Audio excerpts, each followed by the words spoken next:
I've been in real estate for 32 years, and in that time, I have learned one thing above almost everything else.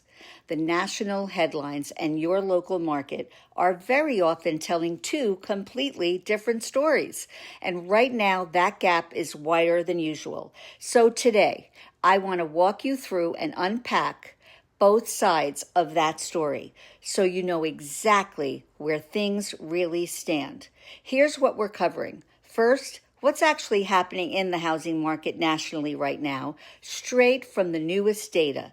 Second, a mortgage strategy that more buyers should be putting on the table, adjustable rate mortgages, and why a 10-year adjustable might be smarter than most people assume. And third, I'm going to show you exactly why real estate is hyperlocal, using what we're seeing right here in Bergen County compared to the rest of the country.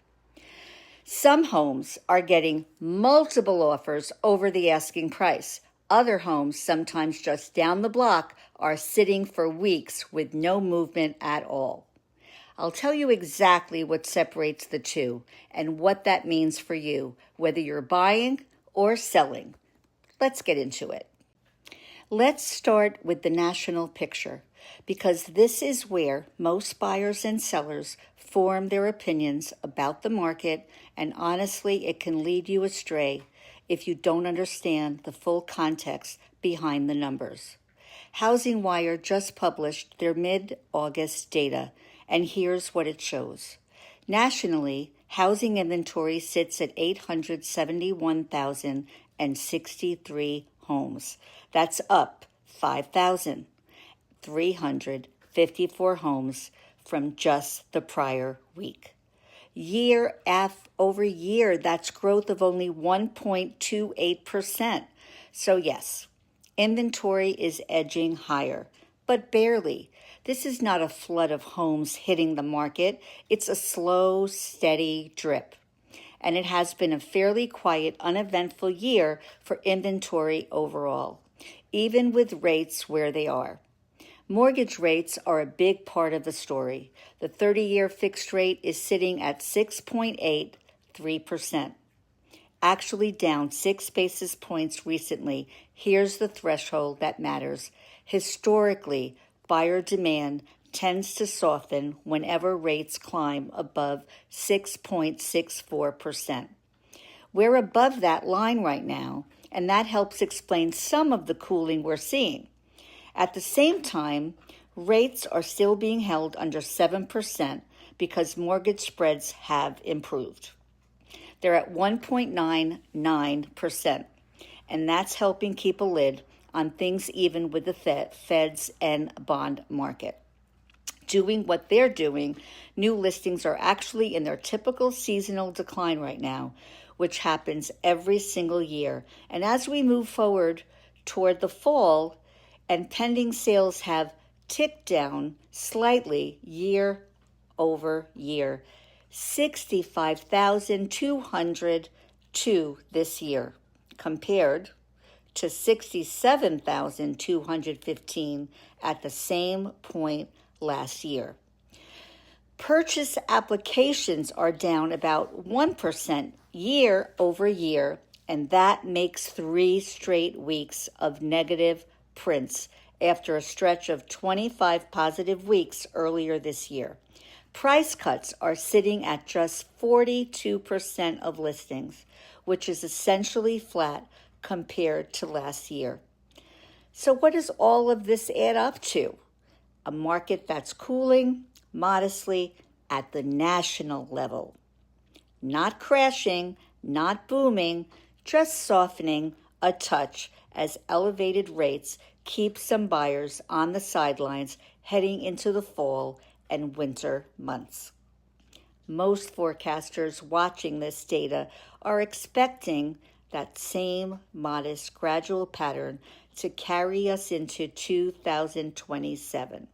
No dramatic shift in either direction, just a slow grind as long as rates stay roughly in this range. And that word, national, is exactly why I want you to be careful about drawing conclusions from your own street from it. What's happening across the country as a whole is very often not what's happening in your specific neighborhood. I'll come back to that in a few minutes because it matters enormously here in Bergen County. Now let's talk about something I think more buyers need to seriously understand right now, and that's the adjustable rate mortgage, or they call it the ARM, A-R-M, adjustable rate mortgage. Go straight back to 2008. And they picture some unpredictable loan spirals completely out of control. That is not what we're talking about today. Today's ARMs, structured, regulated, and underwritten very differently than what we saw during that era. In the right situation, an ARM can be one of the smartest tools in the buyer's toolbox. Here's how it actually works. An ARM gives you a fixed interest rate for an initial period, and you get to choose how long that period is. Could be 3 years, could be 5 years, could be 7 years, or 10 years. During that entire window, your rate does not move. It behaves exactly like a traditional fixed rate mortgage. The difference only shows up once that initial period comes to an end. Right now, a 10-year adjustable rate mortgage is pricing meaningfully below the standard 30-year fixed. That's amazing. We're seeing 10-year adjustable rates in roughly the 6.5% range compared to 6.83% on a 30-year fixed. On a jumbo loan, it's even less. We have less rates on jumbo loans, which covers a lot of homes here in Bergen County. We have a lot of luxury homes, and that gap can be even wider. That difference translates directly into real dollars, a lower monthly payment starting from your very first mortgage bill. So here's the strategy, and this is the part I really want you to sit with.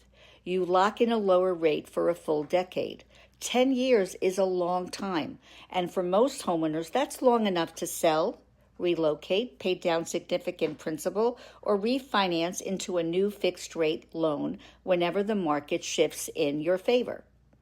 And when your ARM does eventually reach its adjustable period, it doesn't float wherever the market wind blows. It's protected by rate caps, an initial adjustable cap that limits the very first change, a subsequent adjustment cap for future changes, and a lifetime cap that puts a hard ceiling on how much your rate can ever rise over the entire life of the loan.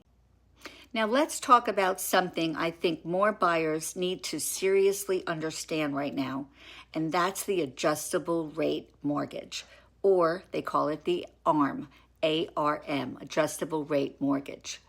Go straight back to 2008. And they picture some unpredictable loan spirals completely out of control. That is not what we're talking about today. Today's ARMs, structured, regulated, and underwritten very differently than what we saw during that era. In the right situation, an ARM can be one of the smartest tools in the buyer's toolbox. Here's how it actually works. An ARM gives you a fixed interest rate for an initial period, and you get to choose how long that period is. Could be 3 years, could be 5 years, could be 7 years, or 10 years. During that entire window, your rate does not move. It behaves exactly like a traditional fixed-rate mortgage. The difference only shows up once that initial period comes to an end. Right now, a 10-year adjustable rate mortgage is pricing meaningfully below the standard 30-year fixed. That's amazing. We're seeing 10-year adjustable rates in roughly the 6.5% range compared to 6.83% on a 30-year fixed. On a jumbo loan, it's even less. We have less rates on jumbo loans, which covers a lot of homes here in Bergen County. We have a lot of luxury homes, and that gap can be even wider. That difference translates directly into real dollars, a lower monthly payment starting from your very first mortgage bill. So here's the strategy, And this is the part I really want you to sit with. You lock in a lower rate for a full decade. 10 years is a long time, and for most homeowners, that's long enough to sell, relocate, pay down significant principal, or refinance into a new fixed-rate loan whenever the market shifts in your favor. And when your ARM does eventually reach its adjustable period, it doesn't float wherever the market wind blows. It's protected by rate caps, an initial adjustable cap that limits the very first change, a subsequent adjustment cap for future changes, and a lifetime cap that puts a hard ceiling on how much your rate can ever rise over the entire life of the loan. Those numbers are spelled out in your loan documents before you ever sign. Let me make that concrete for a second. On a $700,000 loan, the difference between 6.83% and 6.5% work out, and that's only a little bit, work out to be $200 to $300 in monthly savings, just from choosing the right loan structure. Over 10 years before you could even factor in refinancing opportunities, that adds up to tens of thousands of dollars back in your pocket. This is where I tell my clients, you are not locking yourself into 10 years of uncertainty. You're buying yourself a decade of lower payment with real built-in protection and the flexibility to refinance along the way if and when rates come down. Rates move in cycles. They always have and they always will. A 10-year adjustable rate lets you take advantage of today's pricing without committing to today's rates forever. Now, I want to be clear. An adjustable rate mortgage is not the right fit for everyone, not for every single buyer. If you know for a fact that you'll be in the home for 30 years and rate certainly matters most to you, a fixed rate may still be your best choice. But if you're the kind of buyer who moves, refinances, reassesses every several years, you may be paying for certainty you were never going to use. That's a conversation to have with a trusted licensed loan officer who can run your exact numbers, your exact loan amount, and your exact goals. But if you've been sitting on the sidelines because a 30-year fixed rate feels too high, this is absolutely worth exploring before you rule yourself out of the market. Now, here's the part I really want you to hear, because it's the piece that gets lost in almost every real estate national headline. Real estate is hyperlocal. It always has been, and right now, that's more true than it has been in years. In today's market, I am watching two very different things happen. Sometimes on the very same street, in the very same week, some homes are getting multiple offers, closing well over the asking price, and other homes, sometimes just a few doors down, are sitting on the market for weeks with no offers at all. Same neighborhood, same school district, same general price. So what actually separates the two? It comes down to two things: what the home offers and how it's priced. The homes that fly off the market are the ones that check nearly every box for today's buyers. Updated kitchen, move-in ready condition, functional modern layout, good light, good bones, good location, and critically, they are priced strategically, just slightly below what the true market value is, actually supports. And now that might sound counterintuitive, why would a seller price under market value on purpose? Well, here's why exactly that it works. When a home is priced a little under the market, it creates urgency. Buyers see the value immediately, and instead of one offer trickling in over several weeks, you get multitude of buyers competing for the same home at the same time. And when you have multiple buyers competing against each other, that competition is what pushes the final sale price above the original asking price, very often landing well above where a higher aspirational list price would have ever ended up. I've seen this play out over and over again with our own listings. Well-priced homes strategically hold showings for a weekend, come back with 6, 8, sometimes more offers on the table, well above list. Meanwhile, the nearly identical home down the block, down the street, blocks away, priced 2 or 3% higher because the seller didn't want to leave money on the table, sits for 6 weeks and doesn't get multiple offers and doesn't go over asking. That's the other side of this. Almost always when a home sits, it's one of two things.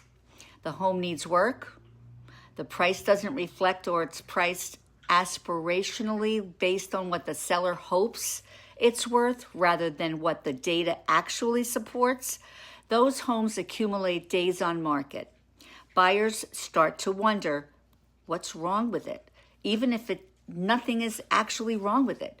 And eventually the seller ends up chasing the market downward with price reductions. Anyway, nationally, we're seeing right around 42% listings take a price cut at some point before they sell. That's not the position I want any of my sellers to end up with. The lesson here is simple, and it's one I've built my entire 32-year career on. Strategic pricing beats aspirational pricing every single time. A home priced right, presented beautifully, and marketed properly will create its own competition. That is how you get over asking price in this market. Not by starting high and hoping someone bites, but by pricing smart and letting genuine buyer demand do the work for you. So let's bring this home literally. Let's talk about the Bergen County, New Jersey local market. Right now, it looks nothing like that of the national cooling story I opened with. Nationally, remember, we talked about inventory edging up slightly, demand softening a touch, and elevated rates keeping some buyers on the sidelines. Well, here in Bergen County, single-family homes are selling at a median price of $946,000. That's up 7 points, 3% year over year.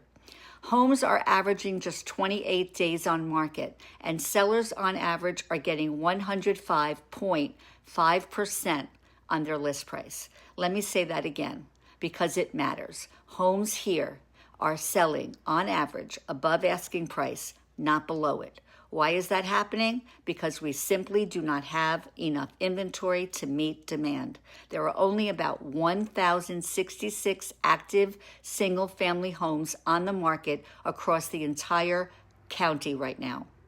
That works out to roughly 2.5 months of supply. To put that in perspective, 6 months of supply is considered a balanced market between buyers and sellers. 2.5 months in a deep seller's market inventory, that is completely different environment than what the national headlines are describing. And it's true, whether we're talking about towns closer to the George Washington Bridge or further out toward the New York State. Now, it's not one size fits all, even within our own county. Townhomes and condos are telling a slightly different story. Median price around $575,000, 39 days on market, and a bit more inventory available. That segment is more balanced, offering a little more breathing room for buyers who are open to that lifestyle or who are being priced out of the single-family market. So here's my message if you've been reading the national news and thinking, maybe I should wait. That may be true in some parts of the country right now. It's not necessarily true here. If you're a seller in Bergen County with a well-presented, well-priced single-family home, you are still very likely to see multiple offers and a sale above asking. And if you're a buyer waiting on the sidelines, hoping for a flood of inventory and falling prices, here locally, that's simply not what our local data is showing us. This is exactly why you need someone who lives inside the hyper-local numbers every single day, not just the national headlines. So let's bring this all together. Nationally, the market is cooling slightly. Inventory tickling up just a touch, rates keeping some buyers cautious, demand softening, modestly heading into fall. Mortgage strategy matters more than ever in this environment. A 10-year adjustable rate mortgage can meaningfully lower your payment today while keeping your options open for years down the road. And most importantly, real estate is hyper local. Here in Bergen County, we are still very much in a seller's market for well-priced, well-presented single-family homes under a month on the market and selling above asking price on average. If you're thinking about buying, let's have a real conversation about what your financing options are, including whether or not an ARM makes sense for your specific goals and timeline. If you're thinking about selling, let's talk about pricing your home strategically, not aspirationally, so we create genuine competition and get you the strongest possible outcome, not just the fastest one. I've spent 32 years building the Paula Clark Group into a team that's top 1% nationwide, closing homes a year, 100 homes a year with $75 million in sales. People on my team are dedicated to finding you the right home and selling your home for the highest price possible.